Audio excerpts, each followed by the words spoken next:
بسم اللہ الرحمن الرحیم۔ عنوان بحث ہے خامساً لمحۃ عن براہین علم اللاہوت۔ لمحہ کسے کہتے ہیں؟ جھلکیاں، ٹھیک ہے جی، جھلکیاں، ہیڈنگز، ٹھیک ہے۔ اب جو ہے وہ مصنف نے تعارف کرا دیا کہ بھئی لوگ جو ہے وہ خالق کے وجود کے متعلق عقلی استدلال کو قائم کرنے کو مانتے ہیں یا نہیں مانتے، جبکہ یہ بدیہی اور فطری چیز ہے۔ تو اس میں چار کیٹیگری انہوں نے واضح کر دی، ٹھیک ہے، جو کل کے درس میں تھیں اور آج آپ نے سنائی۔ اس کے بعد مصنف آپ کو ایک تعارف اور پیش کر رہے ہیں کہ یہ جو عقلی استدلال ہیں یہ کتنی کیٹیگری کے ہمارے پاس ہوتے ہیں، ٹھیک ہے جی، کہ اللہ تعالیٰ نے اس کائنات کو بنایا ہے، اس کائنات کا کریٹر ہے، خالق ہے، اس کے اوپر استدلال کس کس طرح کے ہوتے ہیں۔ تو آج ان استدلالوں کی کیا ہے کچھ نوعیت ہمارے سامنے رکھیں گے۔ ابھی تک استدلال شروع نہیں کر رہے، ابھی تک آپ کو لمحتن فقط کیا ہے آپ کو جھلکیاں دیں گے۔ تو اس میں سب سے پہلے کیا کہتے ہیں کہ ہمارے پاس جو ہے نا استدلال میں ایک چیز پائی جاتی ہے، علم حضوری۔ علم حضوری اور علم حصولی، یہ منطق کے شروع میں ہم کیا بحث کرتے ہیں، علم حضوری اور علم حصولی کی۔ ہاں نہیں، بدیہی نظری اس کا نام نہیں ہے، بدیہی نظری نہیں ہے اس کا نام۔ علم حضوری میں کیا کہتے ہیں؟ حضور و صورت شیء عند العقل۔ علم حصولی میں کہتے ہیں، ہاں علم حصولی میں کیا کہتے ہیں؟ حصول و صورت شیء عند العقل۔ اور حضوری میں کیا کہتے ہیں؟ حضور و نفس شیء، ٹھیک ہے، خود وہ چیز کیا ہو جائے، انسان کے نفس کے اندر حاضر ہو جائے۔ اس کی واضح مثال کیا بنتی ہے؟ غم کی مثال بنتی ہے، غم اور خوشی، ٹھیک ہے، کہ آپ کو یہ پتہ ہے کہ آج میں غمگین ہوں، ٹھیک ہے، تو غمگین کا جو علم ہے وہ علم حضوری ہے، کیونکہ غم خود آپ کی کیفیت کے اوپر طاری ہو چکا ہے۔ بھوک کا جو علم ہوتا ہے، تو بھوک کا علم کیا ہوتا ہے؟ انسان کے اندر محسوس ہوتا ہے۔ تو جو چیزیں انسان کے نفس کے ساتھ اور اندرون کے ساتھ تعلق رکھتی ہیں اور انسان ان کو فیل کرتا ہے، ان کو کیا کہتے ہیں؟ علم حضوری کہتے ہیں۔ اور علم اصولی سے کہتے ہیں کہ جو چیزیں انسان کے اندر نہیں ہوتی، ٹھیک ہے، باہر کی چیزیں ہوتی ہیں، لیکن انسان کیا ہے ان کو نقشہ کھینچتا ہے، ان کا ایک خیال کیا ذہن میں تصور کرتا ہے۔ جیسے مجھے اپنے جو وجود کا علم ہے یہ علم حضوری ہے کہ میں موجود ہوں بھائی، ٹھیک ہے، لیکن آپ کے جو وجود کا علم ہے یہ علم حصولی ہے، کیونکہ آپ کا جو وجود ہے وہ میرے اندر تو نہیں حاضر، ٹھیک ہے، آپ جو میرے اندر چیز حاضر ہے وہ آپ کی تصویر ہے، آپ کا تصور ہے میرے اندر حاضر ہے۔ اگر آپ چلے بھی جائیں تو پھر بھی آپ کا تصور میرے ذہن میں رہے گا، ٹھیک ہے۔ تو کیا مطلب؟ یعنی صورت و شیء، جہاں پہ کسی چیز کی پکچر، تصویر انسان کے ذہن میں حاضر ہو تو وہ علم حصولی کہلاتا ہے، اور جہاں پہ خود وہ چیز حاضر ہو جائے تو وہ کیا کہلاتا ہے؟ علم حضوری کہلاتا ہے۔ یہ کیا ہے اس کی اصل تعریف ہے، احساسات کے ساتھ فطری چیز۔ اس کو کیا کہتے ہیں؟ شہود بھی کہتے ہیں۔ شہود کے لفظ سنا ہوگا نا عرفان سے، یہ شہود اس کے اوپر دلالت کرتا ہے۔ شہود کیا مطلب؟ ان اندر کی آواز، ٹھیک ہے۔ اس کی ایک مثال کے طور پہ علم منطق میں ایک غلط مثال دی جاتی تھی، بعض کا مبحث میں یا بعض کا ٹیچر بھی اشتباہ کر جاتے تھے۔ وہ کہتے تھے کہ اگر شعر کی صورت آپ کے ذہن میں ہے تو علم حصولی ہے، شعر آپ کے سامنے آ جائے تو حضوری ہے، ٹھیک ہے بھئی۔ شعر آپ کے سامنے بھی آ جائے پھر بھی وہ حصولی رہے گا، حضوری نہیں بنے گا۔ حضور کے لیے کیا ہوتا ہے؟ آپ اپنے اندر جو مدرک ہے نا، جو چیز درک کرنے والی ہے، چاہے وہ عقل ہے، نفس ہے، قلب ہے، جو بھی مختلف اس کے نام رکھے گئے ہیں، اس کے اندر چیز حاضر ہو۔ تو شعر کا علم کبھی بھی علم حضوری نہیں بن سکتا، شعر کا علم کیا بنے گا؟ علم حصولی رہے گا، واضح ہے۔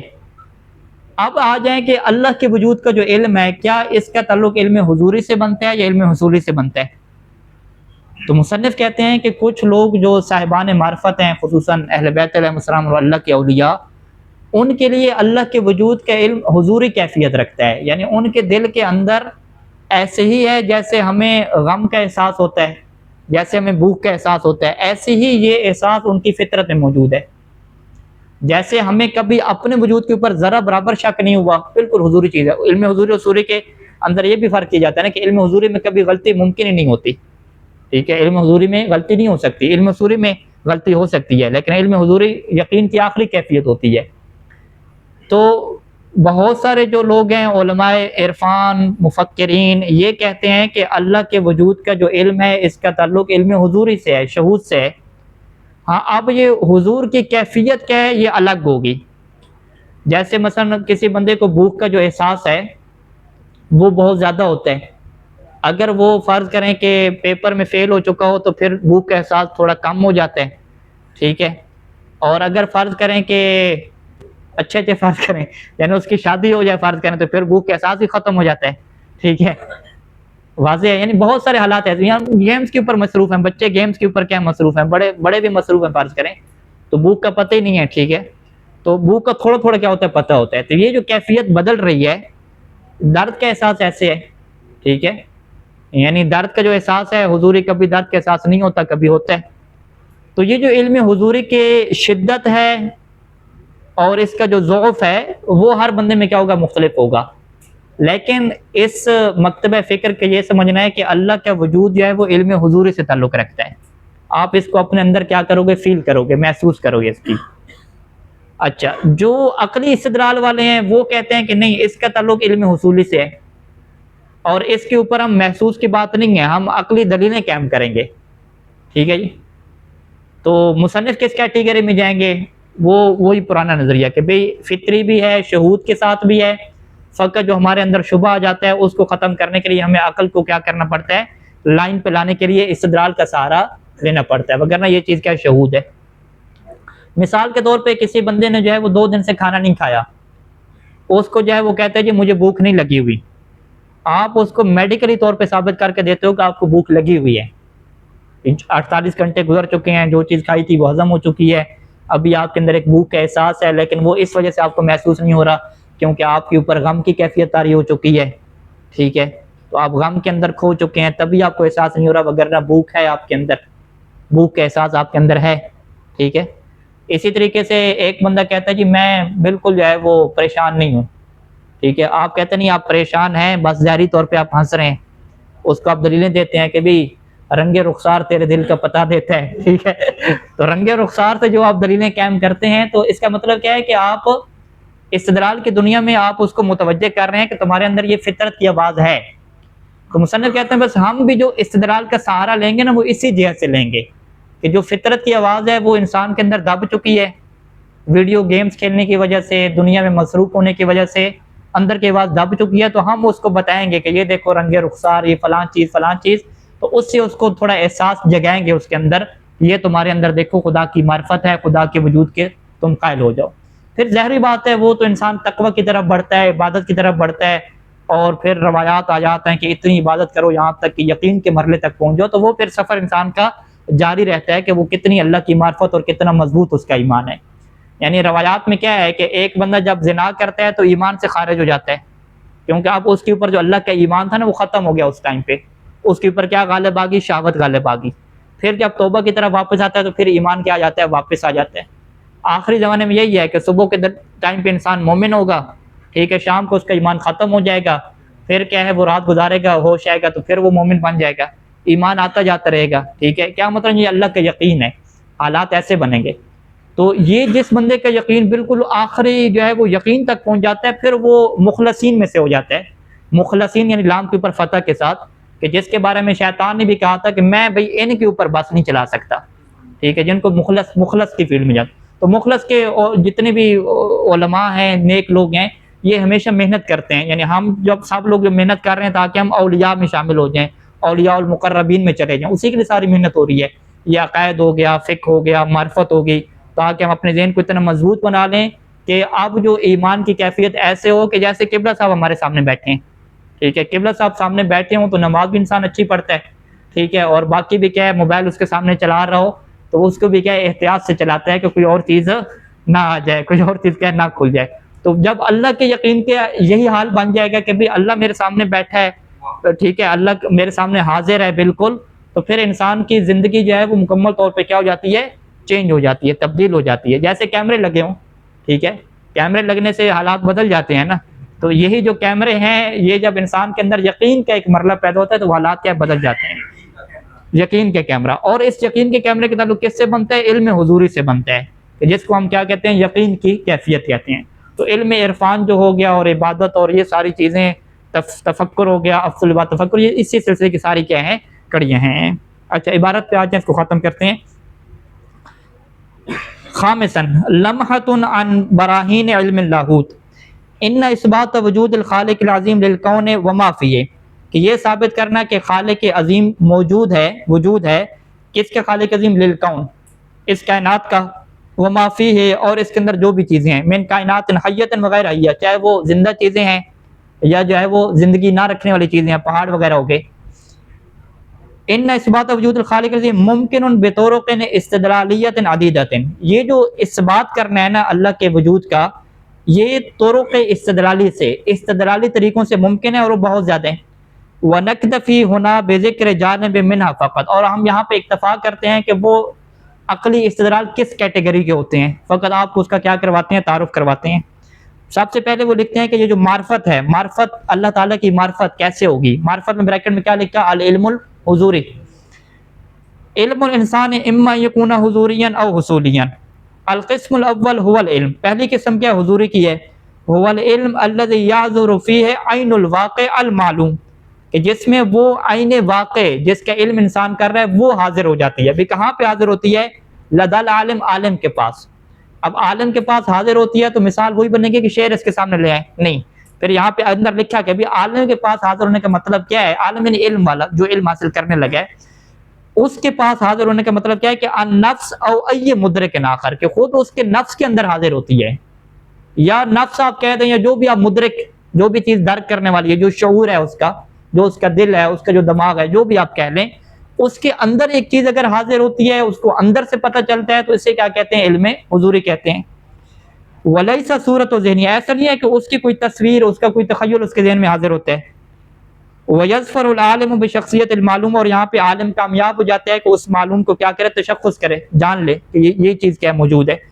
کہ علم نفس بذات، یا جیسا کہ نفس علم رکھتا ہے، ہر انسان علم رکھتا ہے اپنی ذات کا، وحالات یا ذہنیہ والوجدانیہ، اس کے جو ذہنی اور اس کے جو وجدان خیالوں کے حالات ہیں اس کا علم رکھتا ہے کہ میرے اندر ابھی کیا خیال چل رہے ہیں۔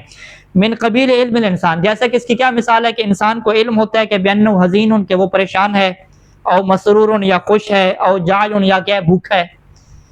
والقسم الثانی، دوسرا کیا ہے کہ یظفر ذہن اولا وبالذات وبلا واسطہ بالمفاہیم والصور ذہنیہ، دوسرے میں کیا ہوتا ہے کہ انسان سب سے پہلے اول اور بالذات، اس کا تعلق کس سے بنتا ہے؟ مفہوم سے بنتا ہے۔ مفہوم کیا مطلب؟ الصور ذہنیہ، ذہنی خیالات سے اس کا تعلق بنتا ہے۔ وہ الگ بات ہے کہ جب پھر محبوب کی معرفت زیادہ ہو جاتی ہے تو پھر وہ اس کے اندر رچ بس جاتا ہے، پھر وہ منزل آ جاتی ہے کہ اب تمہارے اور ہمارے درمیان کوئی فرق نہیں ہے، پھر ہمارے ایسے اللہ کے ساتھ حالات آتے ہیں کہ ہم وہ ہو جاتے ہیں، وہ ہم ہو جاتے ہیں۔ اسے کیا کہتے ہیں؟ قرب مانوی کے حالات، قرب مانوی کے، جسمانی نہیں ہوتا، یعنی اتنے ہم اللہ کے قریب ہو گئے مانوی طور پہ کہ ابھی وہ خلا آپ کہہ ہی نہیں سکتے کہ بھئی ابھی یہ حصہ بچ گیا تھا کہ ابھی ہم نے قریب ہونا تھا۔ قربت اللہ کیا مطلب ہے؟ ہم نے اللہ کے قریب ہونا ہے نا، اللہ کے قریبی بننا ہے۔ تو اگر کوئی پوچھے کہ آپ جو ہے وہ ادارے کے جو مسئول ہیں اس کے کتنے قریبی ہیں، آپ کے اتنے قریبی ہیں کہ بس وہ ہم ہیں اور ہم وہ ہیں، ٹھیک ہے، اتنے قریبی ہیں بھئی، یہ قریبی کے قرب کی مثال بیان کی جاتی ہے نا۔ تو ایسے ہی انسان کیا کہتا ہے کہ میں اللہ کا اتنا قریبی ہو جاتا ہوں بعض اوقات کہ وہ ہم ہو جاتے ہیں اور ہم وہ ہو جاتے ہیں، تو اس کو ہم کیا کہتے ہیں؟ حلول نہیں کہتے، اس کو قرب کے کیا ذریعے کہتے ہیں۔ تو علماء عرفان یہ تعبیر کرتے ہیں، یہ تعبیریں، ٹھیک ہے، شرک کے فتوے نہ لگائیں، ابھی ہم شرک کی بحث کریں گے انشاءاللہ۔ اچھا، بلا واسطہ تعلق صور ذہنیہ سے پہلے مرحلے پہ بنتا ہے، پھر آگے ترقی ہو جائے وہ الگ بحث ہے۔ ولیکن هذه المفاہیم تمتاز، لیکن یہ مفاہیم امتیاز کیسے رکھتے ہیں؟ کہ بأنها مرآۃ للخارج، کہ یہ مفاہیم آئینہ بنتے ہیں خارج کے لیے۔ بحث یتخیل انسان لاول وہلا، کہ انسان پہلی دفعہ کیا خیال کرتا ہے کہ انہ قد ادرک حقیقت العالم الخارج دون واسطہ، یعنی آپ سے اگر کوئی پوچھے کہ بھئی آپ کو میرا علم ہے کہ میں موجود ہوں، آپ کہتے ہیں بالکل مجھے علم ہے آپ موجود ہیں، ٹھیک ہے، یہ اول وہلا میں کیا کہے گا۔ لیکن تھوڑا سا اس سے آپ گمائیں تو وہ کہے گا نہیں، آپ کی جو تصویر ہے نا اس کا مجھے علم ہے، خدا آپ تو میرے اندر نہیں آگے نا، ٹھیک ہے۔ تو اول وہلا میں کیا ہوتا ہے؟ انسان یہ سمجھتا ہے کہ میں خارجی حقیقت کو بغیر واسطے کے جان رہا ہوں، درمیان میں کوئی جو تصویر ہے وہ ذہن میں نہیں بن رہی، انسان کو ایسے ہی لگتا ہے۔ ثم یقول فی المرحلۃ الثانیہ، پھر مرحلہ ثانیہ میں وہ کیا کہتا ہے کہ ان هذه المفاہیم التي تصورها، کہ یہ جو مفاہیم ہیں جن کا میں تصور کرتا ہوں زمین کے متعلق، آسمان کے متعلق، لہا وجود فی الخارج، اس کا خارج میں وجود ہے۔ پہلے کیا کہہ رہا تھا کہ آپ کو پورا میں جان چکا ہوں، ابھی کیا کہہ رہا ہے کہ نہیں، جو میں جان چکا ہوں اس کا وجود خارج میں ہے، ٹھیک ہے، آپ خارج میں ہیں، میرے اندر ابھی تک آپ نہیں ہے۔ اچھا وفل مرحلۃ ثالثہ، تیسرے مرحلہ میں کیا کہتے ہیں کہ یقول ان منشا و مبدا ظہور تصورات ذہنیہ ہوا تاثیرات الخارجیہ، کہ اس کی وجہ کیا بنی ہے کہ میرے اندر یہ علم آیا آپ کا. کہتے ہیں اس کا جو مبدا اور منشا یعنی وہ وجہ کیا بنی، وہ یہی آپ کے جو خارجی ہیں وجود تاثیر، یہی منشا بنی کہ آپ کو دیکھا آنکھوں سے تو پھر آپ کا وجود کیا ذہن میں آ گیا، یا سوچا آپ کو تو آپ کا وجود کیا ذہن میں آ گیا. تو یہ خارجی تاثیرات ہوتی ہیں.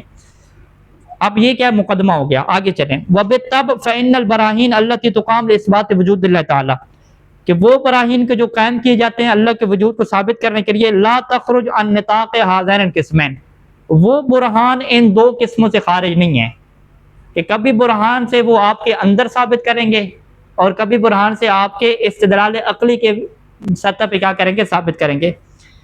یمکن ذہن البشری، کیونکہ ذہن بشری کے لیے ممکن ہے کہ استشعار وجود اللہ تعالیٰ فی ذات ہی، کہ وہ اللہ کے وجود کا شعور پیدا کرے فی ذات ہی، اپنی ذات کے اندر. کس بنیاد پہ؟ علی اساس فطرت ہی و علم الحضوری، کس بنیاد پہ؟ اپنی فطرت کی بنیاد پہ. وہ تفسیریں لگی فطرت کیا مطلب، یعنی علم حضوری کی بنیاد پہ، یعنی اللہ کے وجود کو اپنے اندر ایسے محسوس کرے جیسے خود کو محسوس کرتا ہے. فَيُؤْمِنُ بِهِ، پس وہ اس کے اوپر اعتماد ایمان لے کر آ جائے، من دون الاعتماد علی مفاہیم و تصورات ذہنیہ، کہ اس میں اسے جو ہے وہ مفاہیم اور تصورات ذہنیہ کے اوپر اعتماد کرنے کی ضرورت ہی نہیں پڑتی. اور اہل بیت علیہ السلام علیہ السلام کا کلام ایسی ہے کہ دل کی آنکھوں سے ہم اسے دیکھتے ہیں، اور یہ ایک ایسی معرفت ہے اس میں کسی قسم کا کوئی شک تک نہیں ہوتا. ٹھیک ہے جی. وَهَذَا النَّمْتُ مِنَ الْعِلْمِ، یہ جو علم کی ایک قسم ہے کہ آپ اس کے اندر جا کے رچ بس جائیں گے اور اس کے اندر جا کے اللہ کے وجود کو ثابت کریں گے. یطلق علیہ فی العرفان العلم الشہودی، علم عرفان میں سے کیا کہتے ہیں؟ علم شہودی کہتے ہیں، کہ شہود اس کے اوپر آ جائے گا. المسألۃ الجدیرہ بذکر، ہونا یہاں پہ جو مسئلہ جس کا ذکر کرنا چاہیے کہ ان العلم الحضوری لیس علی مستوى واحد بین جمیع الناس، کہ علم حضوری جو ہے وہ تمام لوگوں میں ایک کیٹیگری کا نہیں رہے گا. یہ جو فطرت کی آواز ہے یہ ایک طرح کی نہیں رہے گی. فالانبیاء والائمہ، انبیاء اور ائمہ کو لے لیں تو یمتلکون علما حضوریا، وہ ایک ایسے علم حضوری کے مالک ہیں کہ یفوق سائر الناس، جو تمام لوگوں سے بڑھ کے ہے. کما ان الانسان السالک، جیسا کہ وہ انسان کے جو سالک ہے، جو اللہ کے راستے پہ چلنے والا ہے، عارف ہے، وہ بھی کیا ہے، یمتلک علما اوسع، وہ بھی کیا ہے، ایک وسیع علم رکھتا ہے. اوسع نطاق، یعنی اس کا بھی جو نطاق ہے، جو اس کی وسعت ہے وہ وسیع ہے. من علم عامت الناس، عام لوگوں سے اس کی بھی کیا ہے، وسعت زیادہ ہے. یہ تو لوگوں میں جاہلانہ بات مشہور ہے نا کہ جی عام لوگوں کے عقیدے بڑے اچھے ہوتے ہیں، بڑے پختہ ہوتے ہیں، علماء کے عقیدے پختہ نہیں ہوتے. بھئی اصل عقیدے علماء کے ہوتے ہیں. ٹھیک ہے، عام لوگوں بیچاروں کے کیا عقیدے ہے، وہ تو ذہن سے سوچتے رہتے ہیں، عقیدے بناتے جاتے ہیں. علماء تو باقاعدہ کلام اہل بیت پڑھتے ہیں، قرآن پڑھتے ہیں، پھر استدلال پڑھتے ہیں، تو ان کا جو عقیدہ ہوتا ہے وہ پختہ ترین کہلاتا ہے، نہ کہ عوام کا جو ہے عقیدہ ہے. عوام کے عقیدہ تو وہ اردو والا عقیدہ کہتا ہے، بس میرا عقیدہ ہے جی، میرا ماننا ہے. ٹھیک ہے، ہاں عوام کے مانتے. اچھا صورت، یہ تو پہلی صورت ہوگی کہ اس کے اوپر بھی استدلال قائم ہوتے ہیں. یعنی مصنف اب کیا آپ کو ایک تصور دے رہے ہیں کہ بھئی آپ جب استدلال کی دنیا میں جائیں گے تو ایسے استدلال بھی آپ کو ملیں گے. الصورت الثانیہ للعلم البشری باللہ سبحانہ وتعالی العلم الحصولی، دوسرا کیا ہے کہ اللہ کے مطابق آپ علم حصولی حاصل کریں گے. اور یہ کیسے آپ کو حاصل ہوگا؟ تتحقق عن طریق المقارنہ والاستدلال العقلی، اس میں آپ کیا کریں گے؟ مقارنہ، تقارن کریں گے، دو مفہوموں کے درمیان استدلال کریں گے، صغرے کبرے بنائیں گے. ٹھیک ہے تو یمکن، یعنی انسان کے لیے ممکن ہوتا ہے کہ امتلاک ھذا العلم، کہ وہ اس علم کا مالک بن جائے، استنادا الی البراہین، ان براہین کے اوپر اعتماد کرتے ہوئے، المتقومۃ علی القواعد العقلیہ، کہ جو قواعد عقلیہ کے اوپر ٹھہرتے ہیں، کا برہین نظم، جیسے برہان نظم ہم پڑھیں گے، برہان حرکت پڑھیں گے، برہان صدیقین پڑھیں گے. ٹھیک ہے، امکان اور واجب الوجود، ممتنع الوجود. تو یہ ایسے استدلال ہیں کہ جس سے ہمیں علم حصولی حاصل ہوگا، علم حضوری اس سے ہمیں حاصل نہیں ہوگا. وصلی اللہ علی محمد وآلہ اجمعین.